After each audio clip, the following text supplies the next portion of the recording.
ابن آدم کہتا ہے میرا مال،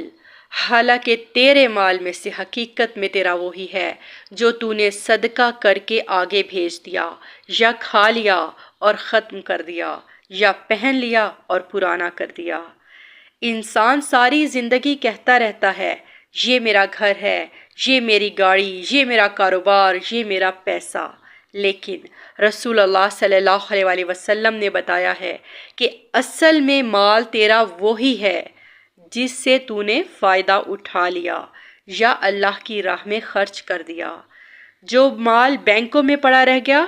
جو جائیداد چھوڑ کر مر گیا، جو خزانے جمع کیے، وہ سب دوسروں کا بن جائے گا،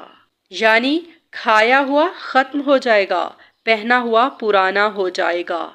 لیکن صدقہ کیا ہوا ہمیشہ کے لیے آخرت میں محفوظ ہو جائے گا۔ اللہ سبحانہ و تعالیٰ فرماتے ہیں ما عندکم ینفد وما عند اللہ باق، جو تمہارے پاس ہے وہ ختم ہونے والا ہے، اور جو اللہ کے پاس ہے وہ باقی رہنے والا ہے۔